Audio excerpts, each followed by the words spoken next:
नमस्कार, SDV news देख रहे हैं। मैं हूं आपके साथ अर्जुन खजूरिया। इस मॉनसून सत्र की सबसे बड़ी खबर आपको बता रहे हैं राज्यसभा में, जिसको लेकर के चर्चा थी कि क्या इस दिल्ली अध्यादेश से जुड़े हुए विधेयक को रोका जाएगा, लेकिन ऐसा नहीं हुआ है। यहां पर दिल्ली अध्यादेश से जुड़ा हुआ जो बिल है, जिसका नाम the government of national capital territory of Delhi amendment bill 2023 है, लोकसभा में पारित होने के बाद अब राज्यसभा से भी इसको हरी झंडी मिल गई है। और यहां पर अरविंद केजरीवाल के साथ साथ तमाम आम आदमी पार्टी के वरिष्ठ नेता जो इतना जो है बयानबाजी कर रहे थे, उनको यहां पर बड़ा झटका लगता हुआ, क्योंकि जिस प्रकार से पिछले 2.5 महीने से इस अध्यादेश को लेकर के माहौल बनाने का प्रयास किया गया आम आदमी पार्टी की तरफ से पूरे देश भर में, भगवंत मान को साथ लेकर के उनके एयरक्राफ्ट पर घूमने वाले अरविंद केजरीवाल तमाम नेताओं से मिले, लेकिन उसके बावजूद वो संख्या बल नहीं जुटा पाए राज्यसभा में। और अगर यहां पर बात की जाए सीधे तौर पर आसानी से इस अध्यादेश को जो बिल बनाकर लाया गया लोकसभा में, क्योंकि संख्या बल था, लेकिन यहां पर Biju Janata Dal, YSR Congress party, TDP, इनका समर्थन मिलने के बाद सीधे तौर पर यह पहले ही तय हो चुका था कि इस बिल को आसानी से राज्यसभा में भी पास करवा देगी एनडीए की ये सरकार। और इसीलिए पहले से स्टेटमेंट्स जो आना शुरू हो गई थी यहां पर आम आदमी पार्टी के तमाम नेताओं की, वो सीधे तौर पर जग जाहिर हो चुका था कि ये मान चुके हैं कि इनकी हार होगी, इसलिए स्टेटमेंट्स बदलती गई। एक दिन पहले तक कहा जा रहा था राज्यसभा में, राघव चड्ढा की तरफ से, राज्यसभा सांसद जो हैं उनकी तरफ से कहा जा रहा था और बाकी नेताओं की तरफ से कहा जा रहा था कि हम इस बिल को रोक देंगे। राज्यसभा में संजय सिंह कह रहे थे कि हमारे पास जो है संख्या बल है, बीजेपी के पास बहुमत नहीं है राज्यसभा में, इसको किसी भी तरीके से अब जो है विपक्षी दल मिलकर के रोक देंगे। लेकिन आज सुबह ही अगर बात की है तो राघव चड्ढा की स्टेटमेंट बदल गई और उन्होंने कहा कि हम इसके लिए लड़ाई लड़ रहे हैं, हम लड़ाई लड़ेंगे यहां पर जुडिशियल भी और लेजिस्लेटिव तौर पर भी। तो कहीं ना कहीं वो पहले ही तड़के सुबह ही ये मान चुके थे कि कुछ भी कर लें, अब इसको नहीं रोक पाएंगे। बहरहाल इसी बीच अगर बात की जाए तो यहां पर 2 बजे से 8 बजे तक 6 घंटे तक लंबी चर्चा जो है राज्यसभा के अंदर इस the government of NCT of Delhi amendment bill 2023 पर हुई। तमाम पार्टियों के सांसदों ने इसको लेकर के अपनी बात रखी। सबसे पहले सबसे ज्यादा मौका दिया गया यहां पर अभिषेक मनु सिंघवी को, 40 मिनट उनको बोलना था, उससे और ज्यादा समय मांगा गया। आम आदमी पार्टी के नेताओं ने कहा हमारा समय भी इनको दे दीजिए, वो समय भी एक्स्ट्रा दिया गया। उसके बाद जिस हिसाब से डॉक्टर सुधांशु त्रिवेदी गरजे हैं आज राज्यसभा के अंदर, आम आदमी पार्टी का पूरा कच्चा चिट्ठा खोल करके रख दिया डॉक्टर सुधांशु त्रिवेदी ने। उसके बाद भी ये चर्चा यहां पर चलती रही। रंजन गोगोई, पूर्व सीजेआई, पूर्व चीफ जस्टिस ऑफ इंडिया, वो भी जिस हिसाब से आज राज्यसभा में गरजे हैं, क्योंकि उन्होंने सीधे तौर पर कहा मैं इसमें साथ हूं, और तमाम जो उन्होंने बातें अपने वक्तव्य के दौरान रखी, उस दौरान पूरी राज्यसभा में बाकी सांसद जो हैं वो उनको लगातार सुनते रहे। देखिए, अगर बात की जाए आम आदमी पार्टी की तो तमाम बातें उनसे जुड़ी हुई हैं। शीश महल का जिक्र बार बार किया गया, यहां पर बाकी घोटालों का जिक्र किया गया। इसी बीच विज्ञापन कैसे पीछे छूट जाता, जो विज्ञापन पर लगातार आम आदमी पार्टी पर सवाल उठते हैं। केंद्रीय मंत्री हरदीप सिंह पुरी ने विज्ञापन को लेकर के अरविंद केजरीवाल सरकार को घेरा आज राज्यसभा में। हरदीप सिंह पुरी ने कहा कि 60 लाख रुपए के इक्विपमेंट केजरीवाल सरकार खरीदती है और उस पर 23 करोड़ रुपए के विज्ञापन का खर्चा करती है। और यह उन्होंने कहा कि फैक्ट्स मौजूद हैं, मैं चाहे तो सदन के सामने पेश भी कर सकता हूं। लेकिन उस पर बाकी नेता चुप रहे, विपक्षी नेता, क्योंकि वो जानते थे कि असलियत यही है। पहले भी ऐसा हो चुका है, 5-5 लाख की 2 जगह स्कॉलरशिप दी गई और उसके बाद उस पर 19 करोड़ रुपए की एडवर्टाइजमेंट की गई। और हाल ही में आरआरटीएस प्रोजेक्ट को लेकर भी सुप्रीम कोर्ट से जो फटकार लगी यहां पर केजरीवाल सरकार को उस बेंच की तरफ से, उसका जिक्र नहीं किया इन्होंने।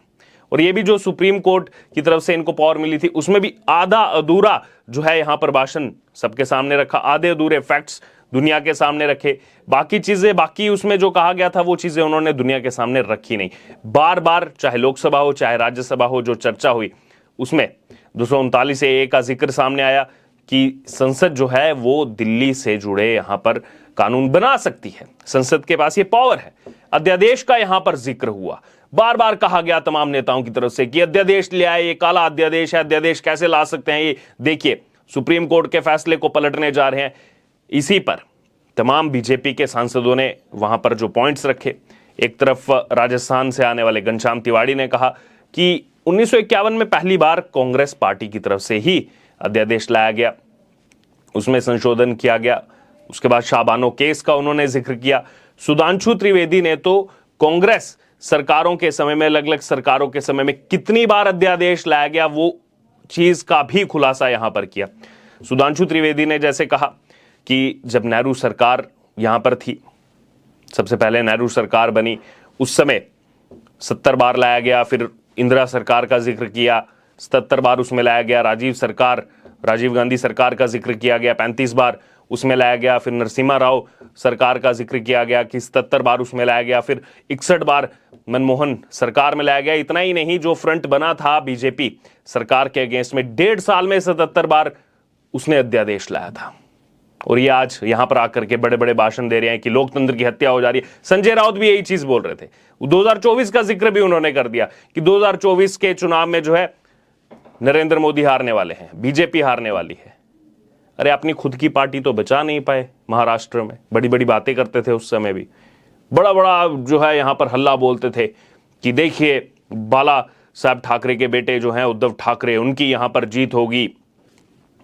क्या हुआ? उद्धव ठाकरे की अगर आज बात की जाए, ना ही केवल महाराष्ट्रन पॉलिटिक्स में, देश भर की पॉलिटिक्स में बड़ी बड़ी बातें वो करते हैं, लेकिन सच्चाई क्या है सबने देखी। अपनी पार्टी को भी वो नहीं बचा पाए क्योंकि उनके साथ लोग ही नहीं है, संख्या बल ही नहीं है, कार्यकर्ता ही नहीं है, और जो चुन करके आए हुए इलेक्टेड रिप्रेजेंटेटिव हैं, चाहे सांसद हों चाहे विधायक हों, वो भी अधिक संख्या में उनके साथ नहीं है, बल्कि एकनाथ शिंदे के साथ हैं। बहरहाल ये तमाम कमेंट्स जो हैं वो यहां पर सुनने को मिले। इसके अलावा अगर बातचीत की जाए तो यहां पर लगातार 6 घंटे तक चर्चा चली, काफी हेल्दी चर्चा जो है, काफी हेल्दी डिस्कशन जो है वो दिल्ली अध्यादेश को लेकर के की गई, इस बिल को लेकर के की गई। लेकिन इसके बावजूद अगर बात की जाए तो यहां पर लगातार ट्रेंड होता रहा। अरविंद केजरीवाल ने कहा कि मैं इसके बाद जो है यहां पर एड्रेस करूंगा जनता को। देखिए ये जो पूरा का पूरा मामला है, ये ट्रांसफर पोस्टिंग से जुड़ा हुआ मामला है कि अधिकार जो हैं ट्रांसफर करने के, अधिकारियों को ट्रांसफर करने के अधिकार दिल्ली सरकार के पास रहेंगे या एलजी के पास रहेंगे। उसको लेकर भी यहां पर एनसीसी एसए का यहां पर गठन सामने आया है। लेकिन देखिए किस प्रकार से यहां पर तमाम विपक्षी नेताओं की तरफ से प्रेजेंट किया जा रहा था इसको देश के सामने कि अधिकार छीन लेंगे दिल्ली सरकार के, जानबूझ करके ये जलन जो है बीजेपी सरकार की, ये अपनी जलन के चलते ये सब कर रहे हैं, दिल्ली की जनता ने इनको नकार दिया, ये हार गए चुनाव में इसलिए ये सब कर रहे हैं। लेकिन ये विपक्षी नेता जब ये बोल रहे थे तो इस बात का जिक्र करना क्यों भूल गए? चाहे 2014 का लोकसभा चुनाव हो, चाहे 2019 का लोकसभा चुनाव हो, उसमें दिल्ली की सातों सीटों पर भारतीय जनता पार्टी के ही प्रत्याशियों को जिता करके संसद में भेजने का काम जो है वो दिल्ली की जनता ने किया। ये क्यों नहीं बताया गया? बहरहाल इस समय की सबसे बड़ी खबर यही, मानसून सत्र से कुल 31 बिलों में से सबसे ज्यादा चर्चा जो है वो इसी पर थी, the government of NCT of Delhi amendment bill 2023, और सीधे तौर पर अब राज्यसभा में भी पारित हो चुका है। अब राष्ट्रपति की मोहर लगने के बाद कानून बन जाएगा और बहुत बड़ा झटका अरविंद केजरीवाल को, दिल्ली सरकार को, आम आदमी पार्टी सरकार को अब देखना होगा कि क्या अब स्टेटमेंट्स जो है वो कैसी आएंगी। पहले तो एक ही स्क्रिप्ट पर इनके सभी नेता चल रहे थे, चाहे संदीप पाठक हो, चाहे सुशील कुमार गुप्ता हो, चाहे संजय सिंह हो, चाहे राघव चड्ढा हो, एक ही स्क्रिप्ट पर वो बोल रहे थे सभी। अब देखना होगा कि आगे इसको लेकर के क्या प्रतिक्रिया सामने आती है और क्या ये गठबंधन का हिस्सा अब रहेंगे नहीं रहेंगे, इस पर भी संशय है, और क्या कदम उठाया जाएगा ये आने वाले दिनों में पता लगेगा। बहरहाल अब इस पर आपकी जो भी प्रतिक्रिया हो, जो भी कमेंट हो, आप जरूर हमारे से कमेंट बॉक्स में शेयर करो। इससे जुड़े तमाम अपडेट के लिए बने रहे एसटीवी न्यूज के साथ। धन्यवाद।